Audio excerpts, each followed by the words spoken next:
수주받은 게 눈에 찍히기 시작한다. 그러면 내년에 소부장들은 큰 레벨업이 나올 수 있는 에코프로 매매보다는 개인적으로 에코프로 BM이 나을 것 같고 포스코 퓨처엠이 나을 것 같고.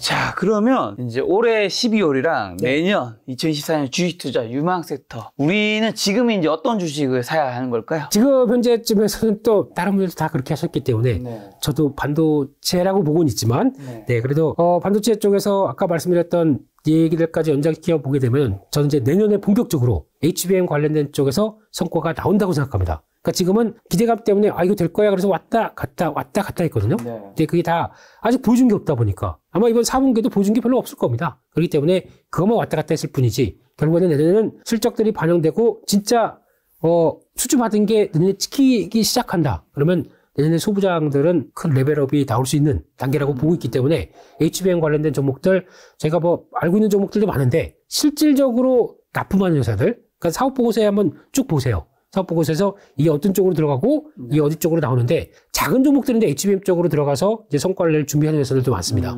대표적으로 작은 종목만 본다고 하더라도 오로스 테크놀로지 이런 회사들도 제가 큰 종목들을 다 아실 테니까 이런 회사들도 계측 장비 만드는 회사인데 근데 뭐냐면은 계측 장비가 이제 패키지판이지 않습니까? 패키지판 피에다 놓고 그렇게 약간 구부러진 거나 약간 오차만 조금 나와도 안 될 거 아닙니까? 그거를 계측하는 장비 쪽이라고 하게 되면 그런 쪽도 앞으로 패키지가 활성화됐을 때 더 많이 쓸 수가 있겠죠. 그리고 또 패키지의 또 강자라고, 그러니까 패키지가 지금까지는 메모리 하나만 봤는데 이게 위에 탑재가 되기 시작하면서 새로운 변화가 들어온다 보면 이게 그러니까 지금 예전에 알고 있던 그냥 패키지가 아닌 어드밴스드 패키징이거든요. 거기에 특화된 패키징과 테스트 쪽은 계속 또 봐야 됩니다. 그게 가장 핵심이라고 봐야 될 것 같고 그게 그래서 저희가 얘기하는 옛날 공정에서 바라봤던 후공정 장비 쪽이 아니라 이번에 새롭게 들어오는 후공정 장비 쪽 이쪽이 더 중요한 쪽이라고 봐야 될 것 같고 물론 손이 많이 탔다고 볼 수 있겠지만 충분히 매매는 가능하다라는 쪽으로 보시면서 그런 종목들 찾아보시는 게 제일 좋을 것 같습니다.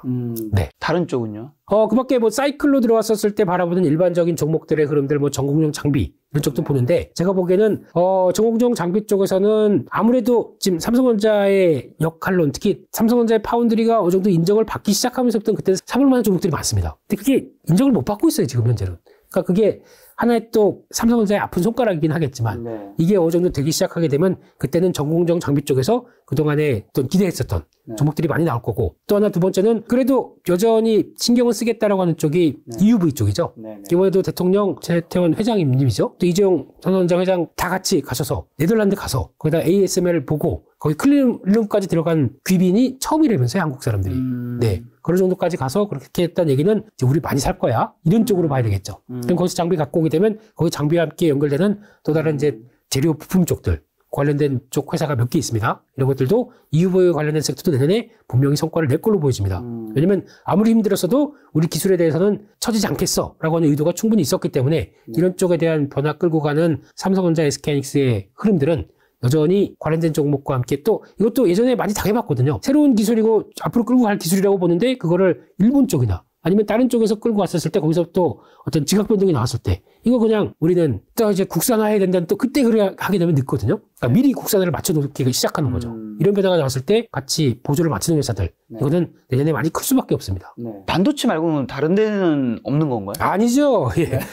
이미 좀 던져놓고 그 다음에 다음으로 보게 되면 지금 시장에서 또 많이 잊혀진 섹터 중에 하나가 전력기기 쪽입니다. 변압기. 지난번에도 이 얘기 드렸었는데 한번 또 쭉 가다가 또 조정이 나오더라고요. 이럴 때는 또 사야죠. 지금 이쪽도 그 실적 발표될 때 기대감 때문에 쭉 올랐다가 발표되고 역시나 좋아. 그러면은 지나가면 또 밀립니다. 이런 어떤 주가의 출렁임들이 나옵니다. 이런 거를 충분히 이용하시는 것도 좋다라고 하게 되면 전력기기 쪽도 어떻게 보면 2차 전지가 크고 거기다 충전하고 그러면 전력을 좀 담아놓고 ESS 크고 이거 다 뭐가 해야 됩니까? 전선으로 갔다가 중간에서 변압을 계속 해줘야 되겠죠. 거기다가 또 ESS에 그 담는 정인력을 또 초고압으로 쏴줘야 중간에 또 계속 압력을 바꿔주면서 최종 유저한테 들어가는 과정까지 본다. 그러면은 이거는 미국도 그렇고 전 세계적으로든 계속 또 확대될 수밖에 없는 섹터입니다.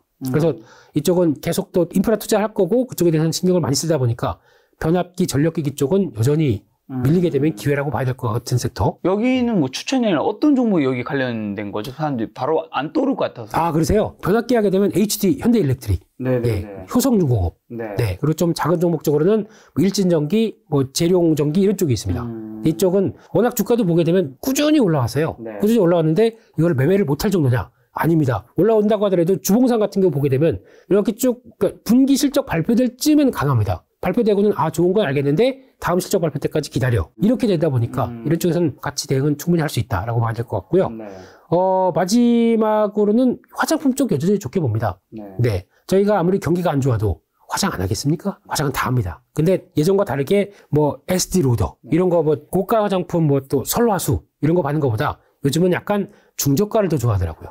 그렇게 되면 중저가의 브랜드력을 갖추고 있는 회사 쪽으로 나가는 그걸 만들어주는 회사가 OEM, ODM 회사들이겠죠. 이런 것들은 여전히 내년에도 좋을 것이다 라고 바라보게 되면 그런 이제 중국을 배제하고 중국 손절한 다음에 일본, 동남아, 미국 이런 쪽에서 성과나는 화장품 업체들은 그것은 또 괜찮겠다고 봐야 되겠죠. 네. 그렇게 되면 그런 화장품 업체 쪽으로도 계속 관심을 가져야 된다. 이렇게 바라보고 있습니다. 자, 그럼 2023년에 굉장히 가장 뜨거웠던 2차 전지는 네. 내년에 좀 어떻게 보세요? 2차 전지는 상반기 중에 어느 정도 좀 변화를 좀 업황 안 좋은 건 누구나 다 아는 사실이고요. 네네네. 안 좋았던 업황을 어느 정도 회복하려고 생각을 들어올 겁니다. 네. 그래서 가장 중요한 거는 저희가 많이 얘기하는 것 중에서 2차 전지를 살려고 하는데 네. 뭘 어떻게 사야 될까요? 라고 하게 되면 그게 핵심은 저점에서 계속 사는 것도 물론 중요하겠지만 네. 많이 빠졌는데 이거 요만큼 샀다가 이제 됐다. 그래서 본격적으로 덜컥 살 수 있는 시기가 온다라고 하게 되면 몇 가지를 보셔야 되는 게 첫 번째가 리튬 가격. 리튬 가격을 통해서 여러 가지 메탈 가격들의 흐름들까지 생각할 수 있다 그러면 이게 반전이 나와야겠죠. 근데 지금은 많이 빠졌습니다. 많이 빠졌기 때문에 여기서 더 하락하는 것보다 어느 정도 저항력이 나올 거고 거기다 그러면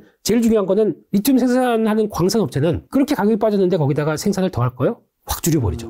생산을 줄여버리다 보니까 그러니까 재고는 있던 거는 알아서 소화되게 놔둘 거고 거기다가 생산량은 줄일 거고 그러면 자연스럽게 가격은 이제 바닥을 만들어가는 상황들이 나오겠죠. 그런 시점이 나오는 게 한 내년 1분기 정도면 나오지 않을까 생각되고 있고 그걸 반영한 세계 최대 리튬을 생산하는 업체 알보말이죠. 알보말 ALB 이 회사 같은 경우도 어느 정도 낙폭이 3분의 1 토막 났습니다. 그러니까 저희가 뭐 에코프로 BM이 많이 빠졌다고 하는데 네. 이런 회사 자체도 3분의 1 토막 날 정도면은 그만큼 힘들었다는 얘기겠죠. 네. 나오기 시작하고 거기서 변화가 나오기 시작하는 변화 이 두 가지를 보시면서 바닥권의 흐름들 찾아가셨으면 좋겠는데 또 하나 변화는 제가 전기차 관련된 쪽에서 이제 전기차 안 되느니 뭐 수요 망했느니 이제는 이런 거 안 쓰고 다시 뭐 디젤차 아니면 뭐 하이브리드 차 이런 걸로 돌아간다고 하는데 아닙니다. 내년 초 가게 되면 또 변화가 나오는 게 지금까지는 미국의 IRA 법안을 통해서 자동차 구매 보조금이 전기차를 사게 되면 보조금이 산 다음에 어느 정도 일시가 지나면서 지급을 했습니다. 그러면 사고 나서는 당장 효과가 없었죠. 내년부터는 사면서 바로 지급합니다. 그러면 지금 하반기 들어서 잠깐 내년부터 바뀌는데 지금 전기차가 살 필요 없잖아. 기다려야지 하는 효과가 나왔을 수도 있어요. 그것까지 반영이 된다라고 하게 되면 내년에 기다렸던 이연 수요가 좀 들어올 수가 있겠죠. 그렇게 되면 전기차 의외로 다시 확장을 하는 걸로 보여지고 있고 특히 만약에 전기차가 수요가 꺾였다라고 생각하는 것 때문에 또 하나의 요인 중에 하나가 금리지 않습니까? 그러니까 금리가 지금 또 많이 올라서 지금 뭐 시중도 안 좋은 사람들은 뭐 15% 20%까지 이자를 낼 정도로 해서 네. 자동차를 사야 되게 되면 누가 하겠습니까? 근데 금리가 이제 떨어진다라고 하게 되면 어떤 2년물, 1년물 단기물 같은 경우는 하락하기 시작하게 되면 거기서 같이 플러스 알파 가상금리까지 나오는 이런 금리를 만들어가는, 그러니까 리스나 아니면 할부를 만들어가는 구조에 금리가 떨어지기 시작하게 되면 이제 좀 살 때가 되지 않았어? 생각할 수가 있겠죠. 그런 것도 하나의 변화가 될 수 있기 때문에 이런 것까지 다 고려하게 되면 아무래도 지금이 가장 최악의 지나갔고 개선 요인들로 바라본다. 그러면 지금부터는 좀 낫지 않을까 싶은데 2차 전지를 바라보면서 지금까지 저희가 인기가 많았었던 에코프로 그룹을 본다라고 하더라도 에코프로는 안에 있던 에코프로 머티가 나왔습니다. 그러다 보니까 그쪽에 갖고 있던 밸류가 조금씩 반감돼 있기 때문에 에코프로 매매보다는 개인적으로 에코프로 BM이 나을 것 같고 네. 포스코 퓨처엠이 나을 것 같고 네. 직접적으로 소재를 생산하는 업체들이 고생을 많이 했다가 이제 돌아가는 회사들이 훨씬 더 낫다고 봐야 될 것 같고요. 거기다가 LNF도 물론 좋긴 좋겠는데 네. 중요한 거는 내년에 코스피로 이전하면서 나오는 효과까지 생각하게 되면 일단 그때 나왔던 이제 공매도 청산들도 같이 연결돼서 나오기 시작하겠죠. 네. 그게 지금 보여줬던 흐름들이고 근데 그거보다는 핵심적으로 하나만 보라 라고 하게 되면 포큐나 포스코 퓨처엠, 네, 에비, 에코프로 BM 이걸 보는 게 훨씬 낫겠다고 생각 들고 있고 포스코 홀딩스보다 퓨처엠을 좋게 보시는 이유는? 똑같은 겁니다. 네. 지금 당장은 사업회사들이 힘들었기 때문에 네. 사업회사들이 돌아가야 포스코 홀딩스가 그 다음에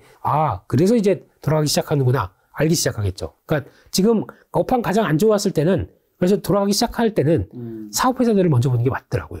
그러면 그게 돌아가면서 나중에는 좀 지주회사 성격들의 종목들이 그 다음에 움직이기 때문에 그거를 보셨으면 좋겠고, 게다가 또 내년 같은 경우는 개인적으로는 같은 2차전지라고 하더라도 새로운 게 좀 나올 겁니다. 그러니까 지금 저희가 알고 있듯이 양극재만 계속 바라보고 있는데 이거 말고 오히려 음극재 쪽에서도 변합니다. 예전에 흑연에서 또 인조 흑연으로 나오는데 지금 보니까 중국에서 자꾸 흑연 가지고 또 제동을 걸려고 그러죠. 우리 거의 아직까지도 흑연 같은 경우는 중국의 의존도가 상당히 높습니다. 그리고 거기다가 자꾸 이거 우리 건데 또 수출 통제하고 뭐 이런 쪽으로 나오면 기분 나쁘지 않습니까? 네네. 빨리 돌아갈 것 같습니다. 돌아가는데 더 중요한 거는 양극재 가지고 어떤 여기에 대해서 NCM 계열 쪽에 전기를 일으키는 어떤 용량이나 에너지 밀도 이런 걸 가지고 계산할 수가 없기 때문에 음극재가 가장 중요합니다. 그러니까 충전 빨리 되고 좀 더 안정성, 거기다가 또 에너지 밀도 높여서 그만큼의 효율을 높이는 과정들, 이게 음극재가 제일 중요합니다. 그러면 음극재가 나오는 변화 쪽에서 실리콘 음극재가 이제 드디어 탄생하기 시작하겠죠. 그 나중에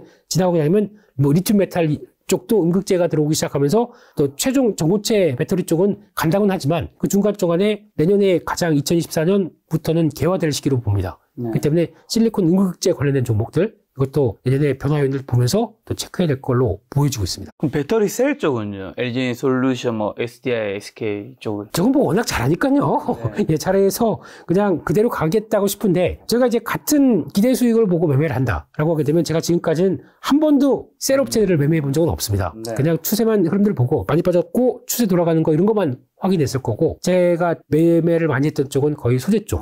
네, 이쪽이 더 탄력적이고 변화가 높다 보니까. 2차 전지하면 사실 공매도도 관련지어서 이게 안 여쭤볼 수 없는데 공매도 한시적 금지를 이제 했는 상황이고 내년 6월까지인가요? 네. 이게 내년 상반기에도 시장에 좀 미친 영향이 있는지랑 공매도 뭐 금지 상황에서 유리한 투자 방법 같은 것도 있을까요? 미치는 영향을 생각하다 보니까 미치겠어요. 네. 왜냐면은 이게 지금 아직도 공매도가 그대로 꽉 차 있으면은 이거 뭐 어떻게 하겠다는 거냐. 그러니까 여기서 지금 이들은 버티는 것 같아요. 여기서 지금 업황이 뭐 돌아가겠어? 라고 생각하는데 돌아가는 시도만 나온다 그러면 아이고 안 되겠다. 그래서 빨리 정리를 하겠죠. 그러면 이게 청산되는 과정들은 나올 겁니다. 근데 그게 어떤 방법과 어떤 모멘텀으로 나오는지가 제일 중요하겠죠. 근데 그런 걸 본다고 하게 되면 일단은 지금 또 이쪽에서 뭐 또 시장 조성자라고 해서 또 계속 살짝 또 들어오긴 합니다. 이제 그런 쪽에 이제 증권사랑 연결된 부분들도 물론 있고 그러다 보니까 이게 좀 또 시장 조성자들은 수수료가 없어요. 네. 그러니까 아주 좋지 않습니까? 그냥 슬쩍 밀어넣기 좋지 않습니까? 이런 변화들도 나오긴 하는데 중요한 거는 일단 지금 내년 6월까지는 이런 공매도가 추가로 안 되기 때문에 또 이번 같은 경우가 코스피 코스닥 150 정기 변경이 있습니다. 이럴 때 보면 저희가 코스피 200으로 들어가거나 코스닥 150으로 들어가게 되면 저희가 떨었어요. 왜냐면 저기 들어가게 되면 이제 처음엔 패시브 자금이 들어와서 수급이 좋아지는데 들어가는 다음부터는 오히려 물량이 나올 것이다. 그러니까 공매도 출회가 되면서 기본적으로 들어왔으니까 자 신고식 해야지 그래서 나올 것이다라고 생각했는데 이번에 그게 없어요. 공매도가 없다 보니까 얼마나 자유롭습니까? 그래서 그런 변화가 나와서 이런 행복한 세상에서 뛰놀고 싶어라는 분위기 쪽으로 움직이긴 할 겁니다만 그게 또 아직 어두운 그림자가 있는 게 한시적이지 않습니까? 내년 6월달까지. 그러니까 이 사이에 공매도 그리고 또 대주주 양도세 관련된 어떤 정부가 개인 투자를 위해서 여러 가지 불합리한 정책들을 바꾸겠다라고 약속했던 부분들을 이제 해야죠. 해서 바꿔줘야 되는데 그게 이제 좀 딜레이 되고 안 되게 되면 그게 좀 가슴 아픈 사실이고 게다가 또 입법이 바뀌면서 변화를 끌어낼 게 이제 혹시나 뭐 공매도 관련된 쪽에서 법제가 바꾸고 상법을 바꿔야 된다라고 하게 되면 거기서 또 액션을 취해줘야 되는데 지금 시간이 별로 없습니다. 내년 4월이 총선이다 보게 되면 이분들 다 또 재선에 실패하거나 아니면 또 내가 국회의원을 또 할 수 있다는 자신감이 없는 사람들도 있겠죠? 그랬을 때 그러면 미리 1, 2월 달 안에 거의 완제시켜 놓고 그 다음에 다 됐으니까 우리 일 다 했고 그 다음에 3월 달부터는 뭐 선거운동하든가 뭐 또 열심히 다른 일을 해야 되겠죠? 그러니까 지금 미리 준비를 해야 되는데 이게 좀 속도가 안 나게 되면 그냥 6월 달까지 그냥 한시적으로 해놓고 그냥 또 공매도 금지 해제해버리게 되면 또 똑같은 현상이 반복되거든요? 그러면 이게 뭡니까? 그러니까 이거 좀 빨리 해주셨으면 부탁드리겠습니다. 좀 해주십시오. 예, 저희의 염원이고 소원입니다. 네. 자, 그럼 최근에 외국인이나 개인 기관 투자자의 좀 동향은 어떤가요? 누가 사고 누가 파나요, 요즘에는? 요즘엔 그래도 외국인들이 좀 삽니다. 외국인들이 매수가 들어오는데 뭐 강력하지는 않고요. 관망을 보이다가 최근 들어서 이제 미국 시장도 좀 올라가고 하는 분위기가 나오면서 또 환율도 좀 약간 좀 1,300원대 초반대까지 좀 내려오기 시작하고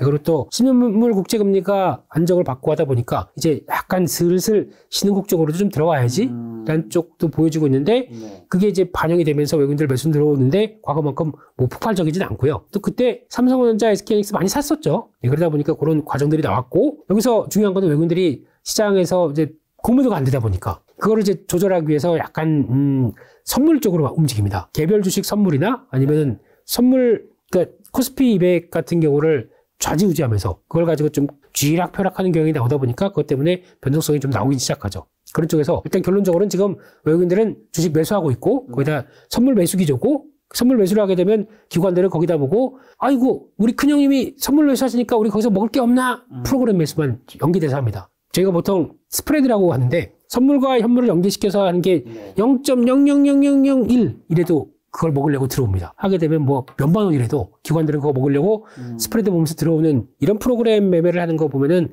참 2만 원 주고 때려주고 싶어요. 네. 네. 그런 거 하면서 외국인들 쫓아다니면서 매매를 하고 있다 보니까 참 그렇긴 하죠. 그래서 아직까지는 외국인 기관 그래도 현물 매수 기조다라는 쪽이 지금 보여지고 있는 현실이고, 지금 미국 시장이 괜찮고 나오는 매크로 지표들이 안정이 되다 보니까 나오는 변화라고 봐야 되겠죠.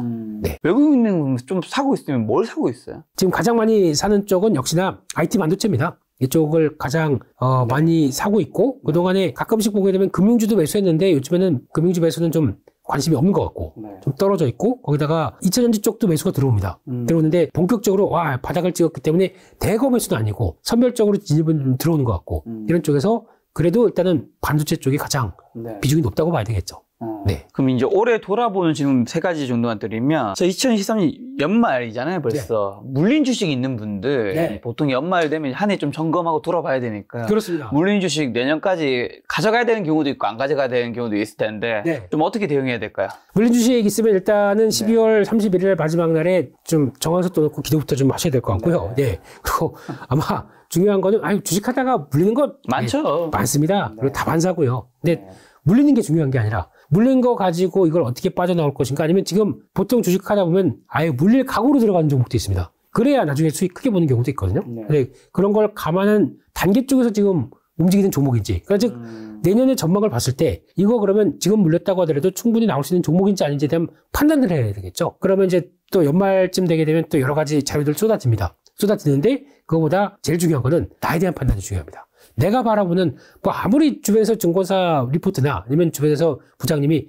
야 너만 알고 이 종목 너만 사라고 한다고 하더라도 내 마음에 안 들면 못 삽니다. 부장님이 나중에 야 내가 사라고 그랬지, 그래서 돈이 없어서 못 샀어 이러면 되는데, 진짜 내가 생각하는 섹터고 생각하는 종목이 맞다라고 해서 너만 보면 사, 그러면 제가 더 마음이 동하기 시작하겠죠. 그래서 내가 보는 종목인데 라고 하다 보니까 그런 것과 함께 나만의 시각이 좀 필요하거든요. 그러니까 그러려면 지금 나오는 여러 가지 데이터들이나 또 흐름들을 봐서 이게 내년까지 해서도 충분히 빠져나오고 수익을 보고 있을 종목일지에 대한 공부를 자세히 할 필요는 없고요. 그런 어떤 감을 좀 가져가시는 것들. 그러려면은 평소에 좀 그냥, 그렇다고 제가 주식 공부를 하라는 얘기는 좀 드리고 싶지 않습니다. 차라리 그냥 주식 공부를 하는 거는 주변에서 얻으셔야 돼요. 나 이제부터 주식 공부해야지. 그래서 자, 책 주문하고 뭐 해가고, 그래서 재무제표부터 이렇게 하는 거, 이거 별로 좋지 않습니다. 그거는 나에 대한 스트레스만 남습니다. 아까 우리 작가님께서 보여주셨듯이 시작, 이런 뉴스도 있네 하면서 내 귀에 통역사 뭐 이러면서 은근슬쩍 쓱 보고 이런 것 통해서 이런 것들도 바뀌는구나. 그러면 바뀌었을 때 그러면 가장 먼저 뭐가 바뀌겠지?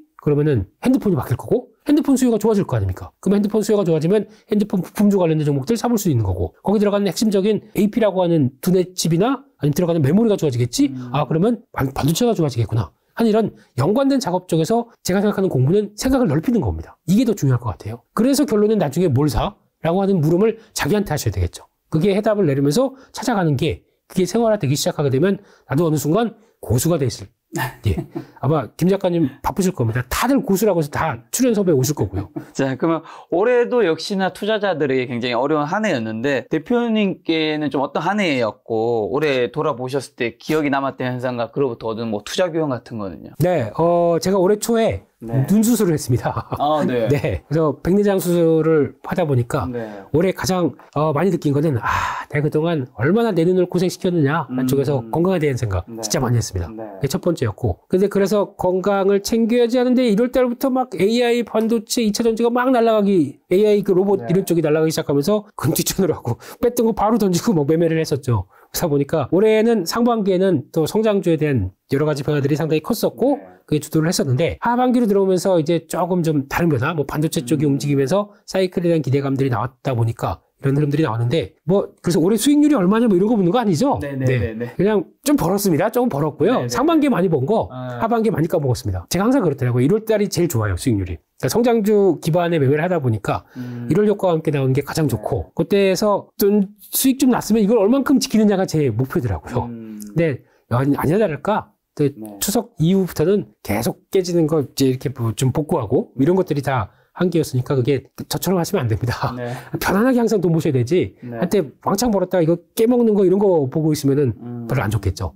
네. 그래서 아마 내년도 거의 비슷하긴 할 것 같아요. 근데 내년은 아마 좀 시장이 좀 다양한 투자 아이디어가 나올 것 같습니다. 네, 그런 쪽에서 아까 뭐 관심 있게 보는 섹터가 뭐냐라고 말씀하셨는데 그거보다 좀 약간 한 달짜리나 아니면 또 한 몇 개월짜리 어떤 주도 섹터를 갖고 있는 종목들이 좀 나오기 시작할 겁니다. 그런 것들도 한번 보시고 대응한다고 하게 되면 내년은 아까 말씀드렸듯이 좀 시야를 좀 넓히셔서 이게 저 테마주다 안 봐가 아니라 테마주가 왜 만들어졌는지에 대한 배경도 보시면서 하셨으면 좋겠습니다. 지금 혹시나 그럼 현금 비중은 어느 정도나 지금 가져가야 될까요? 현재 제 기준으로는 한 20% 정도 있습니다. 근데 이거는 장중에 매매했다가 다시 정리하고 장중 매매가 좀 빠르다 보니까 그런 측면들이 있는데 아마 내년을 바라보는 입장 쪽에서 혹시 포트폴리오 같이 꾸려 가신다라고 하게 되면 지금 기조 그렇게 나쁘지 않기 때문에 약간 저처럼 비슷하게 한 10%에서 20% 정도까지는 현금을 두시고 혹시나 아까 말씀드렸듯이 연말에 기대감이 좀 앞섰던 부분들이 약간 좀 실망으로 나왔을 때 좀 시장이 출렁인다. 그럼 그런 때 이용하면서 좀 비중 늘렸다가 다시 내년 초에 가면 항상 대한민국은 1월 달은 좋거든요. 네, 그러면 그때 나와서 어느 정도 좀 비중 줄이고 이렇게 쥐락펴락, 밀보리, 쌀보리 이렇게 가셨으면 좋겠습니다. 자, 아무래도 근데 내년에 증시를 또 결정 짓는 것 중 하나가 올해 아마 4분기 실적일 거잖아요. 그렇죠. 그 4분기 실적 내년에 어떻게 좀 나올까요? 네, 내년 1월 달 가게 되면은 이번 4분기 실적 나오긴 할 텐데, 4분기에 대한 한국 실적은 일단 좀 아쉽지만, 4분기에는 항상 비용들이 많이 들어갑니다. 네, 그래서 보통 보면은, 그래도 올해 어려운데 고생했으니까 인센티브 줘야지. 이런 비용들. 그래서 또 보니까 생각보다 좀 벌었게 되면은 또 직원들이 그러죠. 이거 좀 회사가 이렇게 물가도 많이 올랐는데 좀 더 줘야 되는 거 아니냐. 이런 쪽으로 나오게 되면 의외로 좀 인센티브를 많이 준다. 이만큼 나오기로 했는데 뚝 잘라지는 경우가 많습니다. 그런 거 감안하게 되면 의외로 판관비 쪽에서 들어가는 부분들이 아니면 또 올해 이거 좀 손해본 부분이 있는데 언제 좀 정리를 해야 될까? 4분기 하는 경향들이 좀 많아요. 그러면 그때 나왔던 거 올해 한 해 연간을 클로징하면서 나오는 좀 비용이나 이런 것들 정리하는 경우가 많기 때문에 4분기에 대한 기대감이 그렇게 높지는 않습니다. 그러니까 4분기는 실적에 대해서 빵빵할 것이다 라고 기대하지 마시고 올해 좋았던 섹터가 내년에도 좋아질지 아니면 올해 안 좋았지만 내년에는 좋아질지 대표적인 게 그거지 않습니까? 올해 한 1, 2년 동안 안 좋았는데 내년에 좋아진다는 얘기는 인플레이션 때문에 걱정을 많이 했던 섹터들 그러니까 즉 원가가 들어가는데 거기 운송 비용이라든가 아니면 거기 들어가는 뭐 인건비라든가 이런 것들이 올해 생각보다 많이 차질해서 그것 때문에 1, 2년 동안 실적이 안 좋았다게 되면 그게 이제 올해 내년부터는 이제 인플레이션이 하강 압력을 받다 보니까 거기서 이제 원가 구조는 좋아지겠죠. 이런 또 섹터나 종목들이 나올 수가 있거든요. 그런 것들은 하나의 또 흐름이기 때문에 그런 것도 한번 보셨으면 좋겠습니다.